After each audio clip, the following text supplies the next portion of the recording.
Hello everyone and welcome to my farm here on Elm Creek. My name is Bluebelly and I play simulation games including Farming Simulator 22.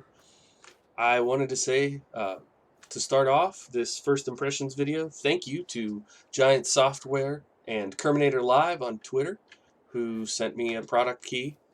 I played through one season, 1 year I guess you'd say, of the game. I've got some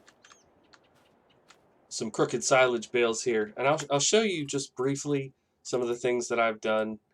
This is my farm here. We put in some animal pens, which are right beside us, and then I harvested these two fields, these two fields, these two fields, and these two. So we have a handful of fields here. I did not buy field 47 because it had cotton in it, and to purchase the harvester for the cotton or even to lease it was cost prohibitive. This field had sugar beets in, which again is cost prohibitive to lease the harvester for that. If you've never done this process, if you go into the beet technology, you can see it's about $130,000 just to be able to get this small field. Didn't make sense, so I did not go with that. I want to try to keep this video short. I actually shot it once already, and it went on for over 20 minutes, so I'm going to try to keep this short. And my first point is to say I really appreciate what Giants tried to do with the graphics update. My PC is what I would call a mid-range, maybe even low to mid-range PC, and I do not notice a significant improvement on my computer, but I would not put that I would not put that on Giants. I think people who have top of the line hardware will see a perfectly fine uh, depiction of the game. I really like how they've integrated the seasons in terms of the visual integration. We're in January right now. Part of why I am filming this in January is that there's not a lot going on the farm, but also because the trees don't have any visual bugs at this stage. And as somebody who is living in the Midwest of the United States, this very much looks like what January in the Midwest looks like. And I thought that was uh, well done on the part of Giants. I love the vision for seasons and the production cycles. I think it's a really neat idea. Um, in terms of production, I don't have anything built yet, and one of the reasons for that is the cost. To be honest, so we have these buildings that you can production buildings that you can put up. There's factories, and then there's various sell points, and they kind of feed into each other.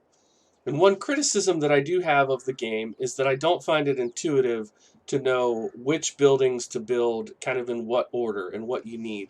For example, I have chickens. As you can see, I have some chickens here, and they're currently producing eggs. And I also have some grain in my grain silo from my harvest. So logic would say I need to build a bakery. So I shift P and come up here, and I go to production, and what do we have here? Yeah, so there's a bakery, there's carpentry, dairy. So, oh, there's the grain mill. I was looking for that earlier. Spinnery, sugar mill, so on. But I think there's also a Sell Point bakery as well, maybe? No, I'm just confusing myself at this point. So we go in here, we get the bakery, eggs. I'm not sure what this is. Can't click on it, so I don't know. I'm assuming something here is perhaps flour. Got strawberries, which you can make with a greenhouse. Sugar. So do I need to produce sugar to be able to make something? Do I need to have sugar beets and or sugar cane to make sugar? Do I need to have dairy cows to make milk? And what can we produce? I'm assuming that's bread, but is it a potato? I don't know exactly. I don't know what this is. Is it a cake? Do you make cakes at the bakery? So I don't know which of these things I need to do. So it basically, what it's telling me is I need to spend $50,000 to build this building to even begin the process of knowing what to put into it to make things out of it. Can I make the flour at the bakery, or do I need to have other things with it? So I think the production chain is not quite fleshed out, and the tutorial, if you look The game does have a help menu, which I really appreciate. Thank you for including that. But in the help menu, it doesn't explain the production chains. And when you go to the production chains, there's nothing here because I haven't built any yet. So it might be a case of they want you to dive in, but I don't want to dive in at the cost of $50,000 or $60,000 before I even know if I have the stuff to make it work. So that seems a little bit difficult. I don't know what the playtest process is like for Giants. I don't know who they have playtest or how much, but I feel like a lot of the problems that I've run across, just things with the UI and just the lack of intuitive ways of getting through the menus and all that. I feel like a lot of that should be found by people who playtest the game before it's ever released. So there's also that bird. I'm sure you just heard that bird go squawk, squawk, squawk. I don't know how often that sound is looped, but it's almost enough to make me not want to play the game. That's how annoying that specific bird sound is. And it does it all year, all the months in the game, all year round. It's on a constant loop, so that's a little bit frustrating as well. Overall, though, my overall take on the game, and this is my takeaway point, is that this game starts out as the early versions of the game felt like you could have a small farm and it made sense.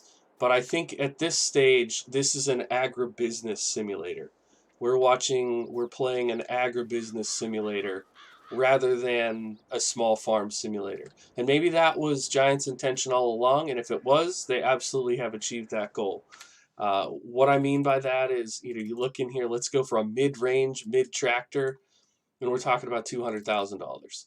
And maybe that's the real price of these things, and that's just the way life is. But to be able to use the equipment that's in the game, that's in the base game, it costs an astronomical amount of money, and you're talking hundreds of hours of time to farm to make the kind of money to just get a basic functioning farm on the game. And the production cycles, when they're done well, you can make a lot of money. I understand that. But the game is pushing towards this sort of industrial understanding of farming rather than the small time, you know, 30 chickens in a couple small pens, and a handful of fields with small to medium equipment. You can't, even though the game has used equipment, which I love this feature, I love the used vehicle sale, uh, you can't buy actually older equipment. It's just the current vehicles in the game at a discount. There's no ability to get older vintage style equipment. There's no ability to get some of the things that have been available via mods for years. They're not integrated into the game, and I think I can speak for many of us in the farm sim community that part of it is a little bit of a letdown. I understand that the game will change and evolve over time, and I do look forward to playing it many more hours. Don't take my initial response as the take on the game. I'm sure my opinions will change over time, but this is my honest gut reaction, and I hope that you find it useful. Please leave a comment down below if it resonates with you. Thanks so much for watching. My name is Bluebelly. I play simulation games, including Farming Simulator 22. Bye for now.